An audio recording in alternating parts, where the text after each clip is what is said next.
There's a lot of information that people call and say, I don't even know where to start. I'm so confused. If you're a hopeful parent, chances are you've heard about cord blood and stem cells, but no one has actually explained what that means.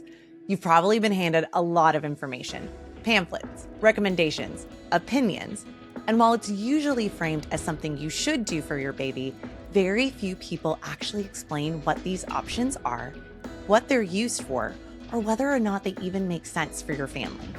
I'm joined by Korbet, a stem cell educator who helps families understand, in plain language, the real difference between cord blood banking and newborn stem cell banking, what's commonly misunderstood, and how to evaluate these options without fear, guilt, or pressure. Cord blood stem cells are meant to replace something. Stem cells are what we call mesenchymal stem cells, and they're mainly found in the lining of the umbilical cord tissue. And those type of stem cells are called connective tissue stem cells. They don't replace anything, they just help your body heal itself. In this conversation, you'll learn what these options are really used for, when they matter, and how to decide what, if anything, is right for your family. If you want clarity instead of confusion before taking your next step, this conversation is for you. Enjoy. Okay, so Korbet, just right off the bat, I mean, many people have heard of cord blood banking, but have not ever heard of newborn stem cell baking. In the most basic of language, can you kind of just explain what even is it?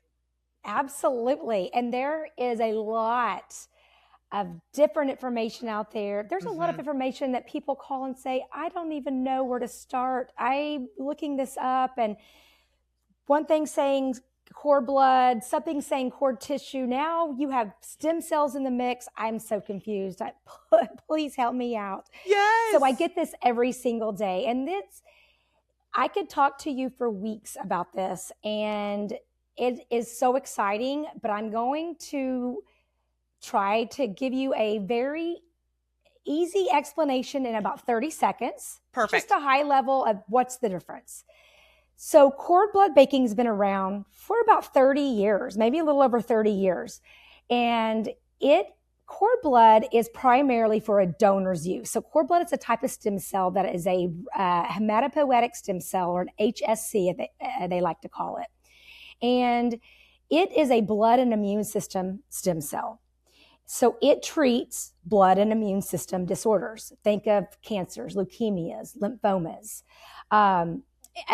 There's about 86 different FDA-approved blood cancer and disorders that you could use cord blood for. Think of, but you hear of bone marrow transplants. I'm having a bone marrow transplant. Is it this exact same thing? You're just getting the resource from the leftover blood from the umbilical cord. And it's used to treat cancers. So someone gets a cancer, they're actually not going to use their own cord blood for that cancer, because if a child gets a cancer, they already had cancer in their DNA to begin with, most likely. So they are going to use a donor's cord blood or a donor's bone marrow stem cells. They're going to undergo chemotherapy, radiation, ablate the body, take out all the good cells, all the bad cells. There's nothing left. Then they're going to get an infusion of the healthy donor cells. Those cells travel to the bone marrow, they engraft, and they build a brand new blood and immune system for that person. So cord blood stem cells are meant to replace something, which is a blood and immune system for a donor. Okay. So, but when you're talking stem cells, it's a little bit different. Stem cells are what we call mesenchymal stem cells, and they're mainly found in the lining of the umbilical cord tissue. And those are actually used for personal reasons. And those type of stem cells are called connective tissue stem cells. They don't replace anything. They just help your body heal itself. So they are your bone,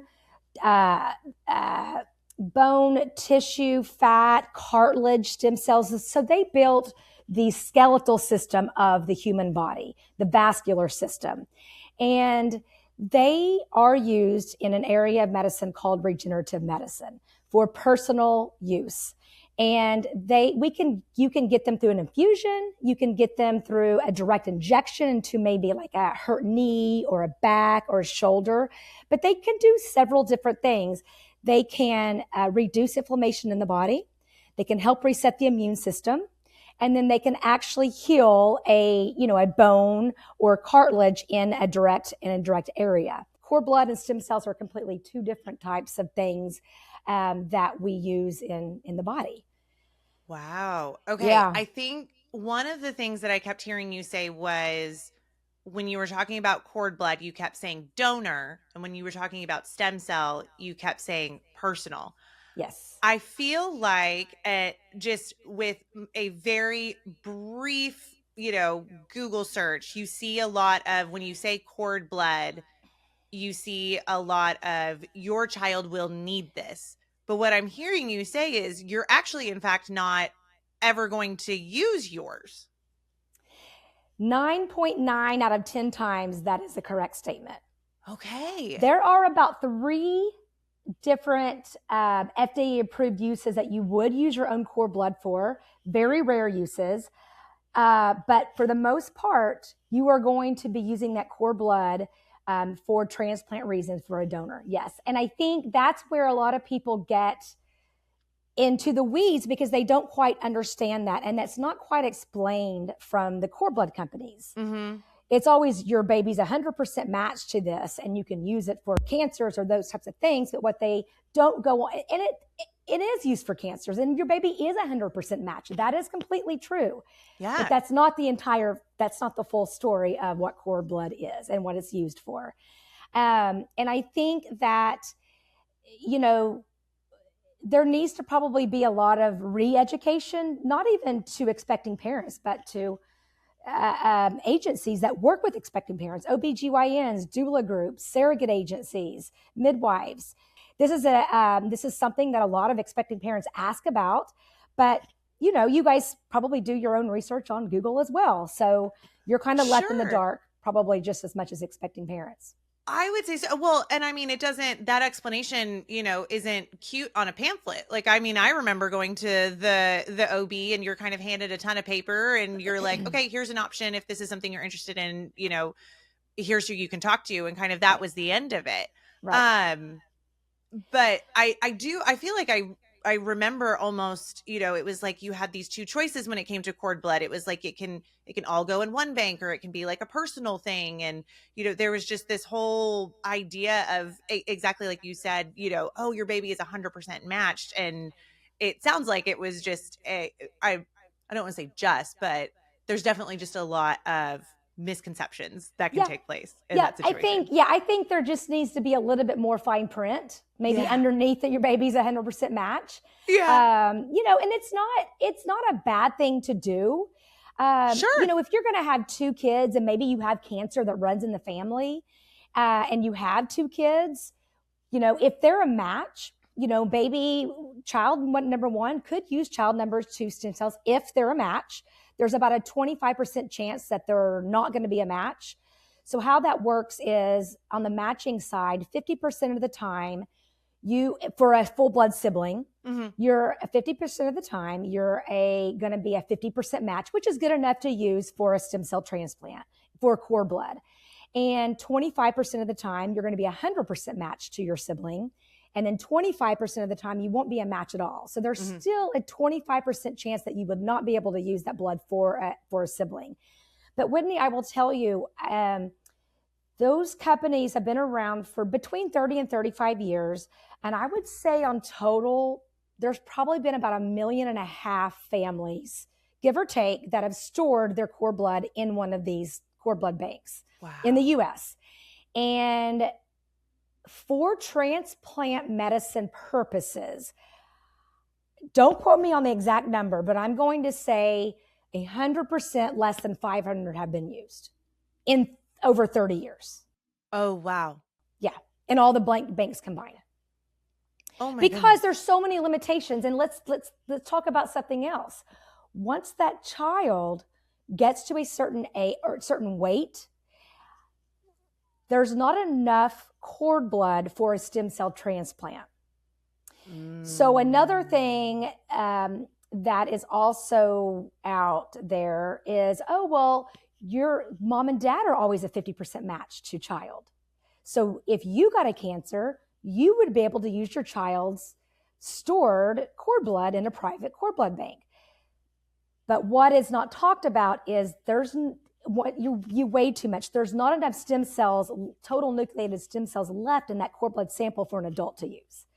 So really, once the child gets to a certain weight point, there's really not any use for that cord blood in transplant purposes. So there's just a lot of limitations that come along, and you can't grow those stem cells out. You can't multiply them. And we can kind of talk about that sometime in this podcast about multiplying stem cells.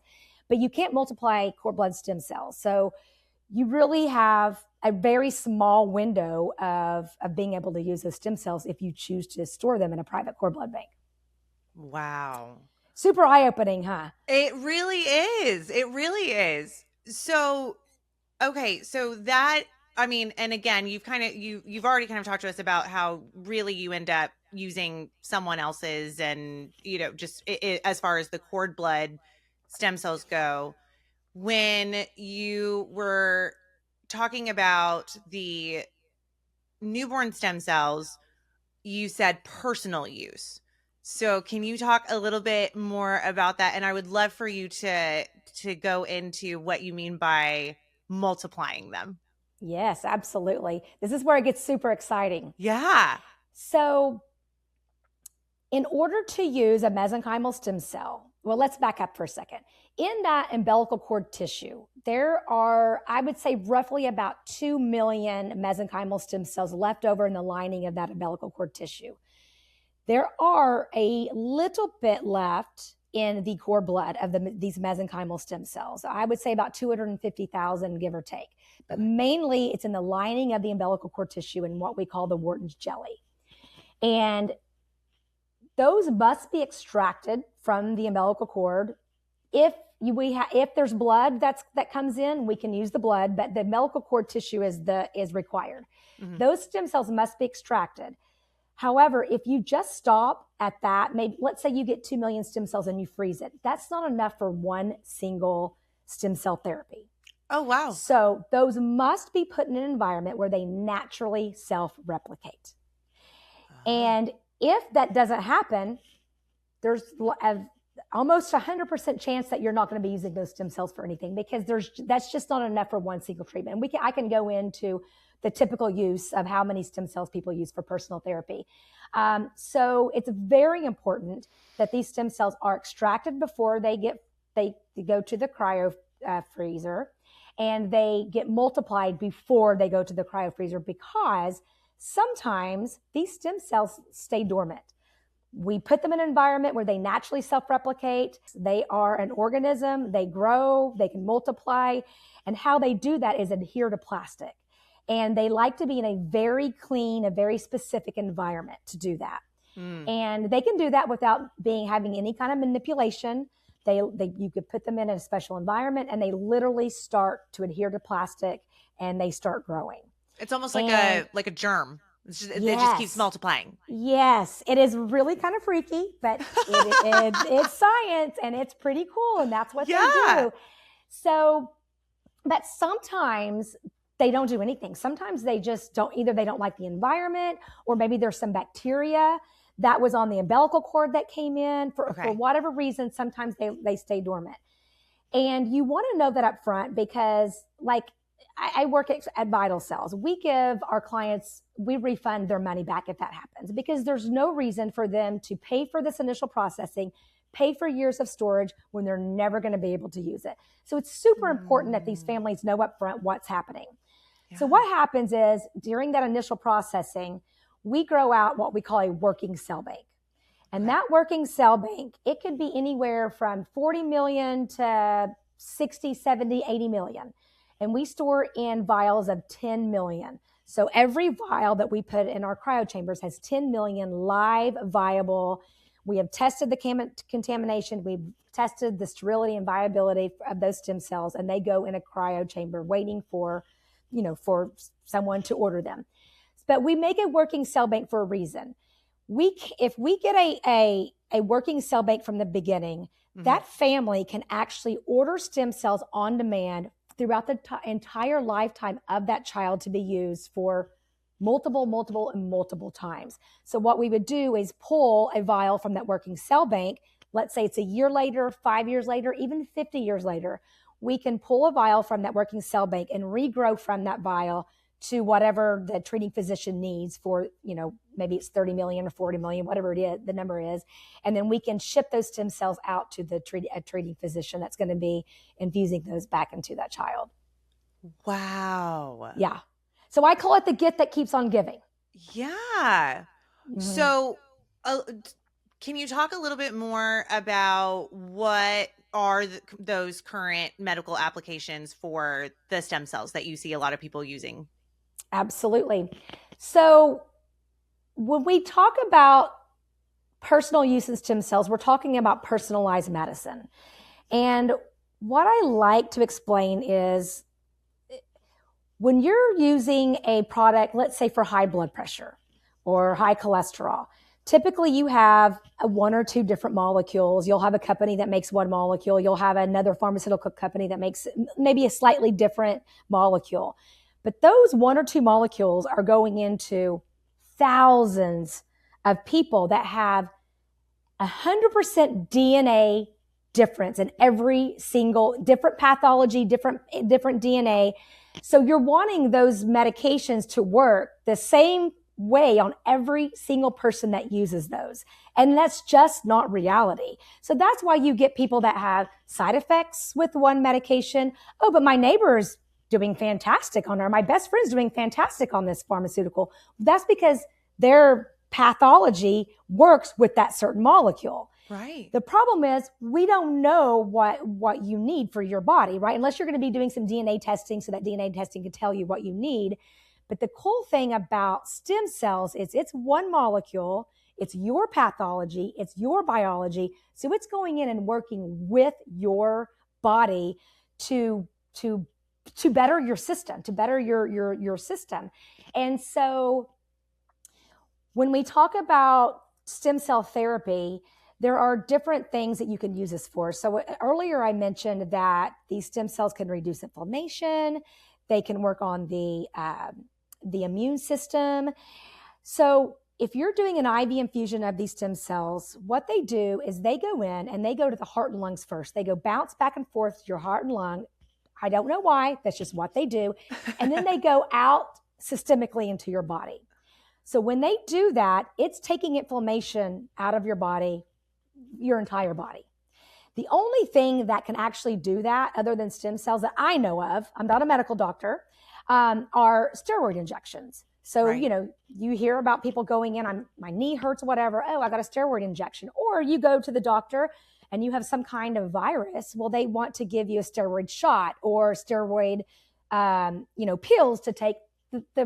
What it's doing is it's taking the inflammation out of your body, so your body can actually go in and try to heal itself. Well, stem cells do that on a natural level, on an entire body level. So they go in and they can take inflammation out of your body so that your body can start healing itself. That's one thing that they do. The second thing that they do is help modulate the immune system. So think of autoimmune conditions. So the autoimmune conditions, your immune system is going crazy. We call it a cytokine storm. It's going like crazy.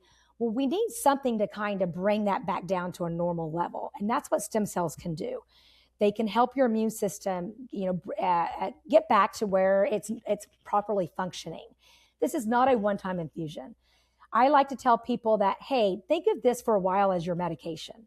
It's a natural medication. It's your pathology, though it's helping your body heal itself without having to take long-term pharmaceuticals. So it could be that you're taking an infusion of your own stem cells every 3 months, every 6 months, maybe once a year, depending on, the treating physician on how he practices stem cells, and how your body's responding to those. Right. The idea or the goal is to, every time you get a stem cell infusion, is you make strides. You might not be 100% maybe cured of that condition, but every time you use them, something else happens that's bettering that condition. The second thing that they do, or the third thing that they can do, is they can travel to the site of damage through cell-to-cell signaling. So Okay. once they get infused, where there maybe, think about a neurologic condition. Let's talk about cerebral palsy or a spinal cord injury or traumatic brain injury. There are cells or neurons in your brain that are firing off saying something is wrong. We're not working properly. Well, those stem cells that you infuse can sense that. They're very smart. They think about it. They just built a human body. So they are literally one of the smartest things you can do for your body is using a stem cell. So they go in, they travel, they reduce the inflammation, they help the immune system, but then once that happens, they can travel to the site of injury and they can slow the production of bad cells down. They can speed the production of good cells up. And they're there to help your body.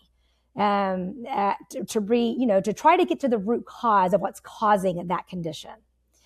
And then the third thing I want to mention is a direct injection into, maybe let's talk about an ACL tear, an MCL tear, or something that you're having for an orthopedic condition or sports related injury. So you can do the infusion of the stem cells, but you can actually do a injection into the hurt area, and those stem cells stay local in that area, and they can help rebuild new bone and cartilage in that area. And the idea is to have less surgeries because of that, or maybe in conjunction with the surgery, or no surgery at all. A lot of people will do surgeries, have side effects, or maybe it comes back, and then they turn to stem cells afterwards. But what we would like to see are people using their own stem cells before they try the surgeries or long-term pharmaceuticals to see if we can heal it naturally and then move on from there. Got it. It takes more than love to create a family. It takes compassion, courage, and connection. At Egg Donor and Surrogate Solutions, we've spent more than 18 years helping hopeful parents, surrogates, and egg donors create happy families through egg donation and surrogacy, one relationship at a time. Our team has been there. Many of us are former surrogates, egg donors, and intended parents, so we truly understand this journey. If you're ready to take the next step, visit createahappyfamily.com to apply today. All right, let's get back to the show. So that's all so incredibly fascinating. Going back to, can you try and help me understand? One of the things that you had said was for cord blood, you're using donor because, if say it's a childhood cancer, well, your DNA, that's not going to be great because you're already predisposed. Yes. What makes the stem cell different in terms of, like you said, cerebral palsy or, just some of those other medical advances that they're trying to treat? Yep. So the difference is, again, cord blood, it can't reduce inflammation. Mm-hmm. It doesn't help reset your immune system. It's really there. So cord blood stem cells built your blood and immune system. Okay. So every expecting family out there, the hematopoietic stem cell is building a blood and immune system. Mm-hmm. And in order to reuse those, they have to replace a blood and immune system. That's really, I don't want to say that's all they can do, but that's their primary focus, is rebuilding or building blood and immune systems. Okay. Versus a mesenchymal stem cell, which is a different type of stem cell found in the cord tissue. Those cannot rebuild a blood and immune system, but their purpose was to build bone, cartilage, fat, muscle, your vascular system. They also built your organs. So they're just two different things. So I guess I take that statement back. Yes, it can build a bone and cartilage in an area, but Sure. It's not replacing anything, I guess I should say. Mm-hmm. It's not replacing anything. So it's really there to aid your body to get to the root cause of that injury or that disease. And your body is actually doing the healing, not the stem cell. Your stem cell is just there to help your body do it. And think about it this way. All day long, we have these mesenchymal stem cells that are stored in our bone marrow. We also have them stored in our adipose fat. Think of your love handle area. Mm-hmm. They are coming out to heal your body. So if you get a skin knee, if your child falls, skins their knee, if they break their arm, those stem cells are coming out and trying to repair the damage that's been done. As we get older, those stem cells deplete, and they are exposed to environmental factors, poor diet, they age, and they just stop working as properly. So the reason why we get more diseases as we age is because our stem cells age and they don't work quite as good as they did when we were young. Right. So if we can save the day one stem cells and cryofreeze them in time, then that child has those day one stem cells to use to repair their body all the way throughout their life. But not only that, is because the technology has gotten so great that we can expand those stem cells, you can get a bolus of millions of those stem cells. So let's say, for example, you skin your knee. Maybe you have, or let's even think something great. Let's think of it, let's say a traumatic brain injury. Maybe 5 years old. Maybe you have a couple million stem cells coming out to help that injury immediately. But what if you could take 100 million to go to the brain and help heal that? That's where you get significant results, is because you were giving a bolus of millions of stem cells to go in, not just a couple 100,000 or whatever's left in your body. So that is personalized, what we call personalized medicine. And you're going to hear a lot more about that as time goes on. It's big, not quite as big for the general population, but in our industry, it's becoming very popular. Yeah. And some of these physicians that are using these, what we call autologous stem cells. Autologous stem cell is your own stem cell. And they're just your ER doctors. They're your OBGYNs. They're your orthopedic, any kind of specialty. They just went to the normal med school. And what they've found out is through research that they can actually incorporate these autologous stem cells into their practice. And if you talk to some of them, they'll tell you, we're getting better results now than we ever had from just using modern traditional medicine. It's another resource that these families have that we're able to actually get to the root cause and heal these conditions. Yeah. Not all the time, sometimes, but that's the idea behind them. For sure. I know you said not all the time. What should families, what are kind of the realistic expectations of what this can do, and, what maybe are still those limitations? Yeah, exactly. Now. And again, I'll make a disclaimer. I am not a medical doctor, so Sure. I am telling your viewers what I hear from our physicians that we network with, from what we hear from our clients that are using stem cells. I would say, realistically, when you use a stem cell, you want to see some kind of improvement. So let's talk about cerebral palsy. If you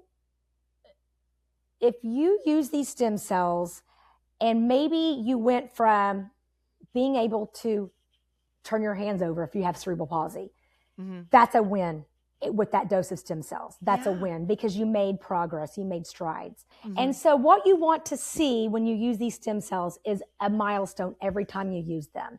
And sometimes could you use them maybe 2, 3, 4 times every time you make another milestone? Could it plateau? Absolutely. You could use it 5 times and then you're not seeing any better results. And at that time, maybe you take a break, or maybe you do some different modalities with the stem cells. But I would say if you're seeing milestones every time you use them, you want to continue using them. That's the regeneration process in your body.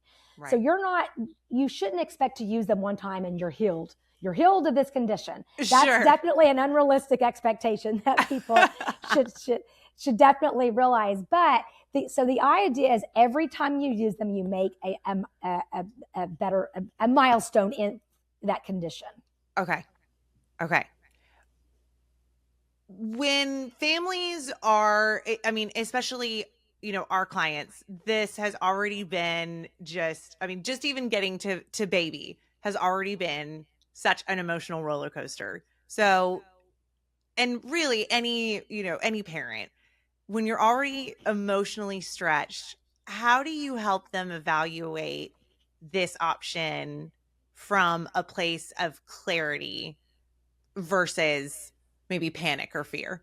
Yeah, absolutely. That's a great question. And I like to think of myself as an educator. And I talk to a lot of families every day. And that's one thing that my company does is we offer a concierge service. So anyone that wants to call and talk to us from the beginning all the way to whether they decide to do this or not. It's okay. And I tell families it's okay. It's not the end all be all. If you have the means and you feel that this is right for your family, then you should absolutely be doing this. But if you don't have the means to do it, do not be hard on yourself. A lot of us don't have our stem cells. I'm 52 and I just got my stem cells harvested from my adipose fat. Yeah. So my kids are 21 and 19. They don't have their cord blood. And I'm thanking God every day that I did not invest in that resource at that time, because I didn't realize, that it was not going to be a great investment. Mm-hmm. But for their next 2 birthdays, they will be getting their stem cells harvested from their fat, because they're 19 and 21. So if I can save their youngest stem cells right now, today, then they're going to be that much better when they're 50, 60, 70 years old and something happens. They're going to have their 21-year-old stem cells to be able to use. But going back to the way I talk to families is I educate. This is the evolution of cord blood and stem cell banking. Here's from A to Z. Here's what's happening in the world of stem cells. And I want you to understand how they're used, how cord blood's used, how stem cells are used. And this is an investment, and I want you to feel good about it. I also go over the questions they should be asking every bank. Can I use these? Do you extract and grow out stem cells from the very beginning? And if you don't, do I get my money back? If I need to use these stem cells, can I use them at a practitioner or clinic of my choice? Or, is it my choice? Or do you tell me how and when I can use the stem cells? Those are all very important stem cells. Do you grow out the stem cells? Because if they don't grow out the stem cells, that family they're not going to be able to use them. And a lot of cord blood banks will store the umbilical cord as a whole piece. So, but that when I talk to families, they're like, oh, well, I'm going to do cord blood and stem cells from the umbilical cord tissue, because that cord blood company does cord tissue too. So then I go, well, did you ask them if they extract the stem cells and grow them out? Well, no. Call them back, ask them. I want, make sure they tell you all of their processes. So we just go over everything in detail of what they should be asking, what they should expect, timeline purposes. And I tell them, this is a personal decision. Yeah. I want you to feel good about it. And whether you do it or not, that is not up to me. That's up to you and your family. So I'm going to talk to you. I'm going to tell you all the goods and bads and everything. And I'm going to send you an email. And I'm going to explain. It's going to have everything we talked about in this email. Do your research, feel good about it, call me back, text me back with questions. And if you decide to move forward, then I will help you get set up. And if you decide not to move forward, I'm still going to give you a hug when I see you the next time, because, I'm here to educate you, and you have to feel good about this. Well, what I'm also hearing you say is, while the newborn stem cells are kind of the greatest possibility, the ship hasn't sailed if you either are unable to then and maybe later, based off of what I'm hearing. Your kiddos are now getting theirs done. You said, at 52, you're getting yours done. So it's still possible. It's just maybe not ideal. Yeah, it's absolutely possible. In fact, my company started out as an adult stem cell bank. Oh my gosh, that's amazing. Yeah, they were an adult stem cell bank. They take samples from adipose fat and from bone marrow, harvested from their medical doctor. It gets sent into our lab. So that's where we started out. And the reason why we evolved into newborn stem cells is because there's no one else out there. The cord blood companies don't offer this resource for expecting parents. So we had the technology, we had the relationships with the top regenerative medicine clinics, and actually the not even in the US, but in the entire world. And so it's just coming in from a different source. So we should offer this to expecting families as well. But absolutely, we have people in their 80s getting their stem cells harvested. The only difference is they're older, so you're going to use more of them. Yeah. And they might, I can't say 100% they're not going to work as good, because we don't have any head-to-head clinical trials on that. But if you look at the science, day one stem cells are the purest in their stem cell life they'll ever be. Mm-hmm. So if you look at it from a science perspective, those stem cells are the number one gold standard stem cell to use. The second stem cell to use would be from your adipose fat. And that's the reason for that is, so at any age as an adult, you can get your adipose fat harvested. It's about 25 cc's of fat. I've done it myself. I told you that I did it myself. My kids are going to do it. It's literally about a 30-minute process in a clinic. And that 25 cc's of fat gets sent to a lab, and then we extract the mesenchymal stem cells out from that fat. But the reason why they're second behind the newborn stem cell is because they do age with you, but they are trapped in your fat. So they don't come out and work at like your bone marrow stem cells do. They turn over once every 7 years. So because they're an older stem cell, you would have to use more of them if you're using them. But these adults are getting great results with their adult stem cells from the fat. And then the third stem cell we like to say is your bone marrow stem cells. They age with you, and they also come out and work all day long to heal your body. So they are exhausted. And you have to harvest them from bone marrow. So it's a little bit more of a process. Right. But yeah, absolutely. If you don't have your stem cells, say, from your newborn, the gold standard, then yeah, there's another chance to get your stem cells from your adipose fat. Absolutely. Are there any risks that parents should be aware of, just medical, logistical, or otherwise? Yep. So these are autologous stem cells. So if you're going to be using these stem cells, I can't guarantee that you're not going to have side effects, but you have a very, very good chance because they're your own pathology. They work with your body. Mm-hmm. The only thing that I would say is you take a chance of them not meeting your expectations. You've invested into this resource, and something medically happens to your child, and you want these stem cells to cure that condition, if you will. Mm-hmm. I think we have to set the expectations of, it's regenerative medicine. So we have to think of them regenerating your body on a long-term basis. But no, on a grand scale of things, I would say using stem cells, again, I'm not a medical doctor, but I would say using stem cells is safer than any kind of pharmaceutical or any kind of surgery that you're going to undergo. But again, it's your own pathology, it's your own biology working with your system. Right. If a medical need does arise, urgent or elective, how quickly can families access those stored stem cells? Because we have a working cell bank from the beginning, we are going to regrow from that cell bank when you order those from your client portal. We need 3 weeks. 3 weeks to grow from that from the working cell bank. Initially, it takes us 2 to 3 months to get everything processed and everything ready to go. Okay. Then once we have that ready to go, it's a 3-week turnaround time. However, we have families that prepay for grown-out stem cells from that working cell bank. Either they do it from the very beginning, or maybe they'll wait a year or two and come back and say, you know what, I want to go ahead and prepay some grown-out stem cells. If they do that, then you can have these stem cells in less than 48 hours. Because they prepaid them, we've grown them out, we've already done the contamination and viability and sterility testing on those stem cells. Mm-hmm. And so once they order those for emergency purposes, yes, they can have those within 48 hours. And our goal is for that child to never run out of stem cells. Mm-hmm. What we also do is those original stem cells that came in from that umbilical cord, we call that a passage zero, meaning those are the original stem cells. Mm-hmm. We actually bundle those up and put them in a vial by themselves. We call those the master cells. And we do that and we save those in case there's future technology that comes out that says, hey, we can do this, but they have to be original stem cells. They cannot be grown out stem cells. We have those saved for that family.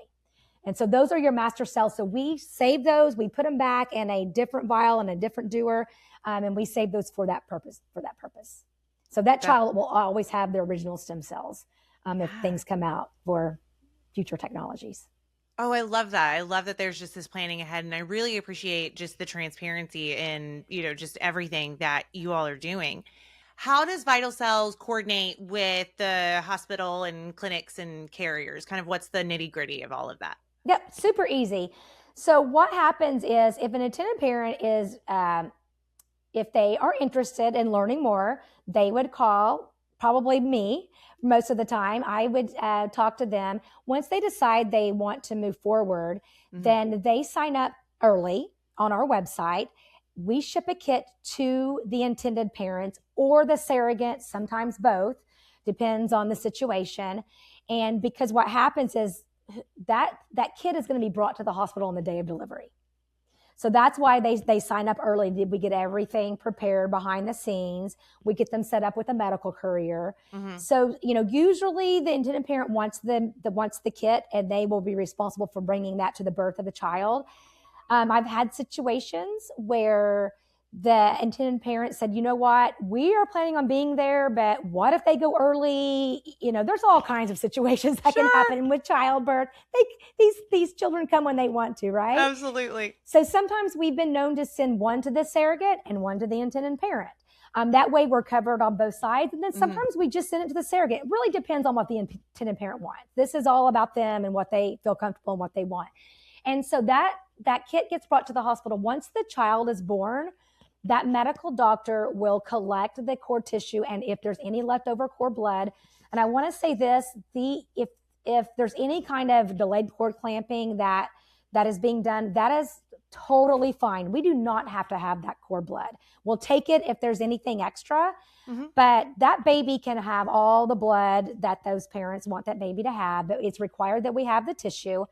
And so once the blood and the tissue gets put back into the medical kit, that kit's going to give, that medical provider is going to give that kit back to the intended parents. They're going to call a medical courier for kit pickup. We've already set the medical courier up on the back end. They just have to give them their name. 24/7, they will come wherever they're delivering. They will come pick up that kit, and they expedite it to our lab. And it usually takes anywhere from 12 to 18 hours for us to get the kit. And then once we get the kit, the parents get a confirmation email. Hey, we received the kit. We're going to get to work. And it takes us about 2 to 3 months to get everything packaged up and working properly. And then it's good to go from there. Yeah. So it's a super easy process. It sounds incredibly easy. When should this conversation really start taking place? Like, how quickly can a parent say, this is what I want to do, and now all of a sudden they have a kit in their hand? Yep. So we ship a kit out, like once they make their decision, we can have it to them within 24 hours. We overnight kits to the parents. But I would say typically people start looking at this the beginning of third trimester.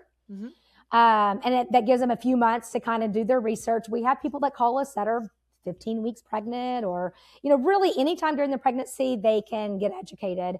But I would say to make your final decision, especially on the surrogate side, I would say 2 months to 6 weeks early. That way we can get everything prepared on the back end and get sent out. And if there's any hiccups, we still have time to get everything ironed out. And typically there's not, but you never know. I will have people call and say, oh my gosh, I forgot to do this. We're on our way to the hospital. We're surrogates delivering right now. And I've been known to, call around to different hospitals. I get different kinds. It might not be a vital cells kit. It could be a cord blood kit that we use. They're all the same on the inside, basically. So we can, we've been known to, have our intended parents go to Target and get a little lunch pail, and the hospital hooks us up with a little bottle for the cord tissue. So we pull out all stops if we have to, but we would rather not do that if we didn't have to. 100%. I mean, sometimes it is all hands on deck when it comes to this. But yeah, so I would say a good 6 to 8 weeks is a good point for them to make their final decision. Perfect. You've done such a great job of really just explaining everything. Is there any sort of maybe typical myth or misconception that you would want to clear up? Absolutely. So just to finish off this podcast, I want to tell intended parents, do your research. You could get a cord blood brochure from your doctor's office or your doula's office or your surrogate agency. There are a lot out there. Do your research. I would say call those cord blood banks, call vital cells, call stem cell banks. There's a big difference between the two, and get yourself educated. Ask those questions. Do you grow out stem cells? Can I use it when I want to? Or do you, is there limitations of how and when I can use it? Mm-hmm. And I can't tell you how many times I've talked to physicians and they've tried to use their patients or their clients' stem cells from a cord blood bank, and it's just, you just can't. They don't have the technology for these families to be able to use those stem cells. Maybe in the future they will, but right now they don't. So I would say do your research, ask those questions, and you really, if you're going to invest in this, you want to invest in a bank that is going to give you a live stem cell count. That's the only stem cell count that matters. Mm-hmm. And that you're going to be able to use these stem cells on demand whenever you and your medical provider see fit, not the lab. You own this. These parents own the stem cells. They should be able to use them in conjunction with a medical provider when and how they want to use them. So that's probably my biggest advice to expecting families. Mm-hmm. And so Yeah. we'll leave it at that. So, if for anyone who's listening, if you are working with egg donor and surrogate solutions and you are interested in, finding out more about this, just reach out to your coordinator. They will, get you connected with Korbet. But for anyone who's even slightly curious and wanting to learn more, what is the best next step and how can they get a hold of you? Absolutely. Probably the best step is to go to our website, vitalcells.com. And on the website, that my personal number is on our website. And there's also a contact form they can fill out, and it comes directly to me. And then I will reach out to them via text or phone call, and we'll set up a time at their convenience to talk. I love it. That's fantastic. Yep, vitalcells.com. Vitalcells.com. And we'll have that in our show notes as well. But yes, oh my goodness. Well, Korbet, I can't thank you enough for, just the clarity on a topic that can feel so overwhelming and mysterious and, just beyond a lot of people. I have one last question for you, and it's a fun one. You've seen me this entire time sipping on my cup of coffee. Anyone who knows me, they know that coffee and I are never far from each other. And so I always love to ask the question, what has filled your cup today? Literally or figuratively, what has been the thing to fill your cup? Today, there's two things actually that come to mind. And the first thing is, which is kind of weird, but I have started cold plunging. And It is the most amazing thing for anyone out there that's heard about it and you're thinking about it. It's literally the most amazing thing. It gives you so much energy. And I go to a place, but I have a pool in the backyard. So I was like, I'm just going to start using the pool in the winter because it's the proper temperature. Sure. I literally, my day gets going. I go out, I go for my morning run. I hop in the pool for 3 minutes. And it makes you so happy. Like literally, it's like a natural endorphin. Anyway, I won't go into the story, but it's like natural endorphin. So that was super fun today. And my second thing is to be with you, Whitney. I have been in this industry for about a decade, and anyone that knows me knows my passion and knows my heart for educating on stem cells. And again, it's not to get people to do it. It's to get people to get the right information.